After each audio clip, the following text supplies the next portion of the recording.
All right, guys, use hashtag Cowboys to get your questions on the show. We will do some live Q&A here. Let me know in the comments section. Use hashtag Cowboys. Producer Alicia will bring them up on screen. We'll get to them.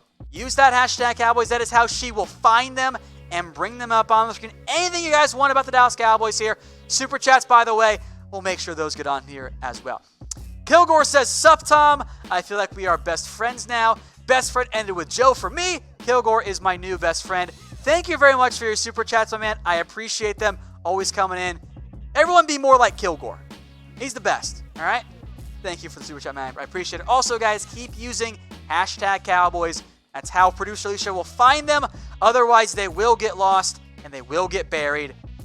So use hashtag Cowboys. Molten Citrus with the nuclear scenario. If Zeke holds out the whole season, what do you predict the record would be? God. Over-under's 8-8. How about that? Maybe it's more like 7. I don't think it gets that far, by the way. So I know that's the nuclear scenario. I would be really upset if he sits out the entire season. I'd be very, very surprised. Over-under's 8-8. Christopher Vasquez. Do you think Jerry has the foresight to see this holdout coming, and that is why he drafted Pollard and Weber? Christopher, I don't think that the draft picks of Pollard and Weber were about replacing Zeke. I think they were far more about, okay, look, we got to cut back and we got to have backup in depth. Like, you don't want to have Zeke touching the ball 400 times this year. You wanted more special teams help. That's where Pollard comes in. You needed running back depth. That's less about a potential holdout and more about, well, what if he gets hurt? We got to have somebody back there. And even, I think most importantly, what about in week 7 when it is 38-0 Cowboys are up? Let's make sure we're not feeding Zeke at that point and somebody else has the ball because you want to reduce Zeke's touches. Even the occasional drive in a 15-18 game, which makes no sense from a score perspective, about 24-20 game where the Cowboys are actually up. All right, from King Timo, do you think this leaks over into bad team morale? That's always a concern.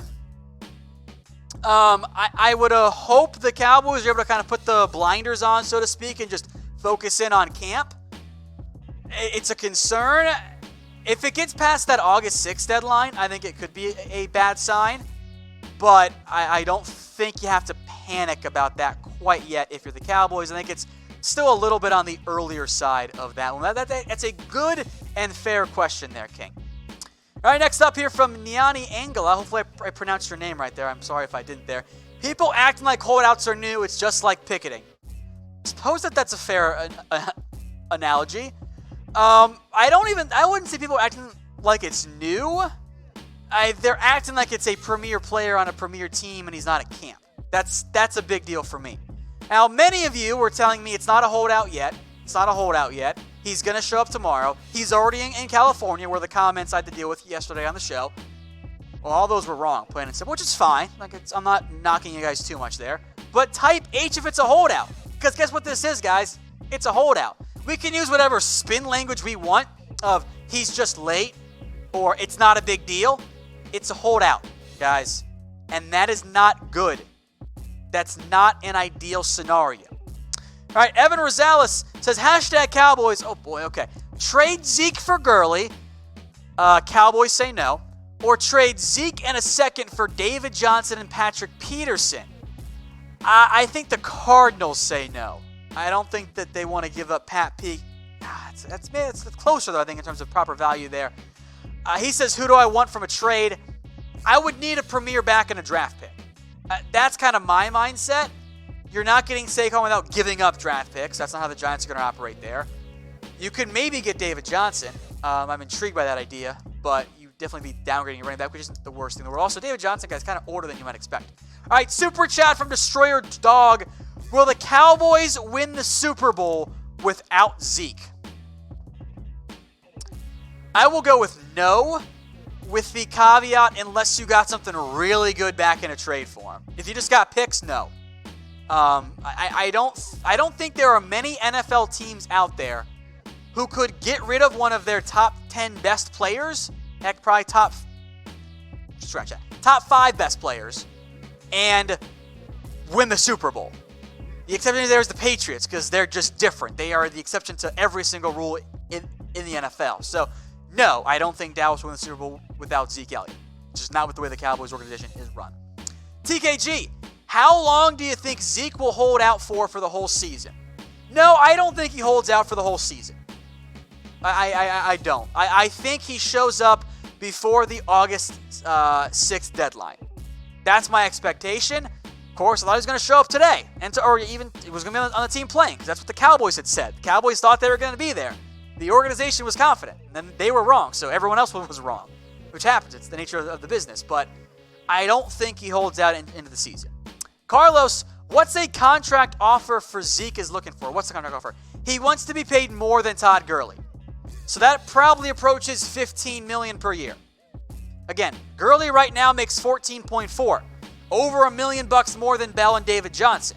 Now, the Cowboys, in terms of the leverage battle here, I think they have more than that. I do, because they can say, Zeke, go ahead and sit out and cost yourself money and then get Lev Bell and still make less than Todd Gurley. So this is way back when. This is an older projection, but I did want to bring it up here. What I had projected for Zeke, if he was going to take a little bit more of a team-friendly contract, frankly, I think this is about the minimum. And you can still factor in his upcoming deal here, but 4 years, $60 million, which is more guaranteed than Todd Gurley, more overall money than Todd Gurley. But I think Zeke might want more like 63, 64, 65, and maybe that is where the issues are between Zeke and the Cowboys, noting full well, I don't have deep insight there because the two sides have kept it very, very quiet. Molten Citrus back again. With the new info that's from Steven and Jerry, would you expect this contract to get done during camp? If it gets done this offseason, yes. I do think there is still a chance that the Cowboys and mainly Stephen Jones play hardball, because let's not kid ourselves, guys. I've said it for months now. I think it's been over a year. Stephen Jones runs the team right now. Plain and simple. Stephen will play hardball. Stephen's the bad cop. Jerry is the good cop. Oh, by the way, those of you that wanted Mike Daniels, he is signing with the Detroit Lions. Just got the text from the source there. Sorry. All right, Leonard White. Who is more important to our offense, Dak or Zeke? Not everyone will like this.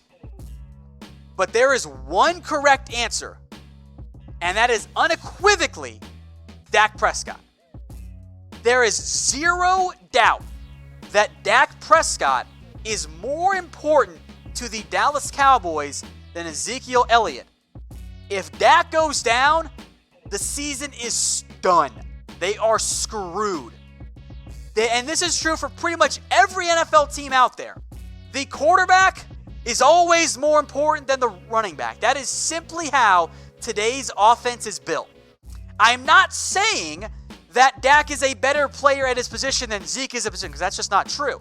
But I'm saying that in today's NFL, in terms of importance and most valuable players, as great as Zeke is, who is the best running back in the NFL, I think, Dak Prescott is simply more important. So who should Dallas re-sign first? Type D for Dak, Z for Zeke, and A for Amari. And this is also why Zeke is holding out. Because the Cowboys' admitted order of priority, and their right to approach it this way, has been Dak Prescott, Amari Cooper, Zeke Elliott. Now, I think they would have all gotten paid if Zeke just waited his turn, but Zeke didn't want to wait, and I get that. So, I still think Dak should be signed first, especially with Amari being willing to wait, and I also don't like the idea of Zeke kind of powering his way in and saying, I get paid first because of my holdout. That's a little bit of a dangerous precedent to set. From D's Nuts. Yeah, I know. I'm going to read it off anyway. I know what he's doing, but it's funny. So it's fine. Trade Dak, Zeke, and a first for Aaron Rodgers. Oof.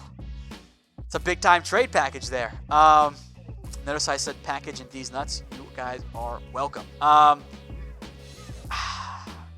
think I might do it. I don't know if the Cowboys or the Packers would do it, though. That might be one where both sides kind of say no. Get some more Cowboys questions here from Manster54. Do you think the Eagles are dancing in the streets with this one? Well, based on what we saw in the comments section earlier today, Eagles and Giants and Patriots fans are in there, which is fine. Let them waste all the headspace on a different team. Look, the more the other team's fan base thinks about the Cowboys, that just means we're living rent-free in their heads, and that's always fun, right? Yo, Squiggly Man. I see you are a man of culture as well with these questions. Are we a Super Bowl contender if we draft Jay Ajayi? He means sign, of course, and I don't know about that one. Depends on what you actually end up doing there in the end with Zeke Elliott. He wants to know if Zeke is the Senate, and if it is treason then. Well, I think the Cowboys front office has the high ground, so the answer is no. I do not think that Zeke is the Senate, and it's not treason. I guess in this scenario, Zeke's your Palpatine. I guess Stephen Jones is Mace Windu. Ooh, and then Jerry Jones is Anakin Skywalker. Ooh, this is a good scenario, yo Squiggly Man. I like that one. And then we'll see if Anakin turns to the dark side and then cries because that scene was terrible because George Lucas couldn't write in Episode 3. All right, TKG. How do you think Witten is going to do after the time off last season? Great question. I think they're high on him. I think they have high expectations for him. But I will limit my own internal ones to saying I think he can be as good as Jeff Swain was, and maybe even better. And if so, you should probably be pretty happy about that one. Omar N. Can we get Dak signed already? The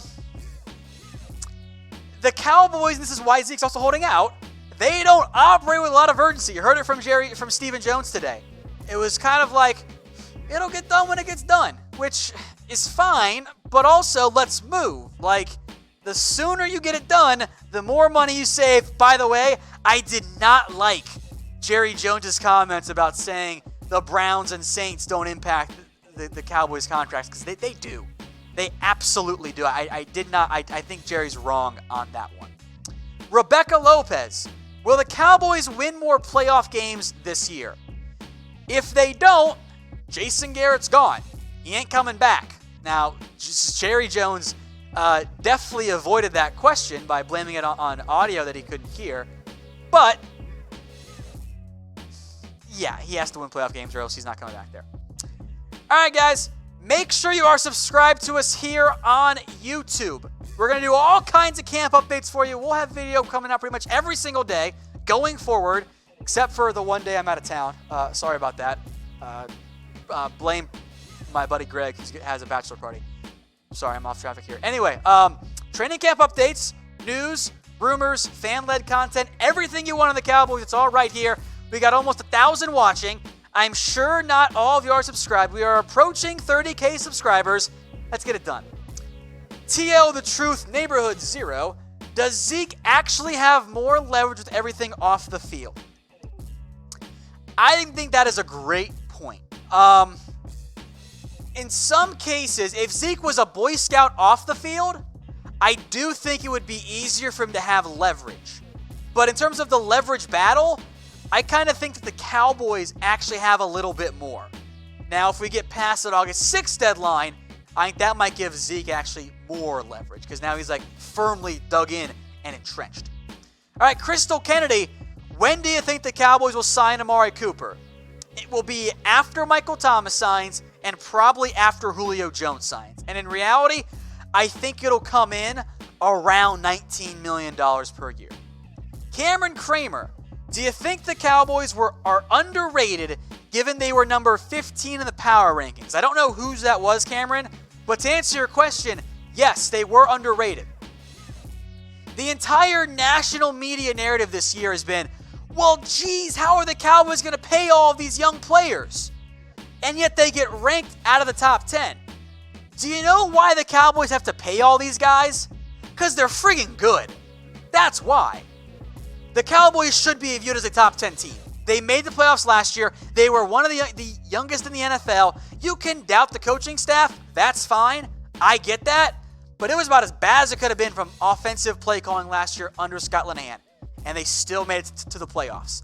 The reasonable expectation is Dallas makes the playoffs and they push for a Super Bowl. I'm not saying they'll win it, but that is a reasonable expectation. Manster 54. What running back takes advantage of this situation? I'll go with Tony Pollard. My ordering here in terms of most likely, I will go with Tony Pollard number 1. I'll actually go Darius Jackson number 2 because he's been there longer. Number 3 and very close behind Jackson is Mike Weber, and then Jordan Chun exists. That's my update there. I think those that's kind of your order of operations there in terms of who is most likely to make a big impact there. Also, shout out you guys saying I should be coach and I should be the running back to replace Zeke. First off, I'm not good enough to be an NFL coach. Second off, if I play running back in the NFL, you guys are signing my death warrant. I will die. I am not physically able to hold up and play running back in the NFL. There's just no way. All right, guys, we'll get my Twitter handle up here on the bottom too for you. DM me on Twitter. My handle is @WhatGoingDowney. If you guys watch the entire thing, I thank you. DM me DC for life, and there is a reward. Now, I am not allowed to say what it was. I was told I could not. I'm not sure why, but the bosses says no, you can't spoil it. There is a reward. I can't offer a hint, though. It is more than just a shout-out. So DM me on Twitter, DC for life. We'll give some future show shout-outs if you do this. Hey, Cowboys fans, thanks for watching the Cowboys Report. If you haven't already, click right here to subscribe to our channel for all the best Cowboys coverage on the internet. That's news, rumors, highlights, mailbags, film studies, and a whole lot more. And I'm making your lives a little bit easier as well with the next Cowboys Report video right here.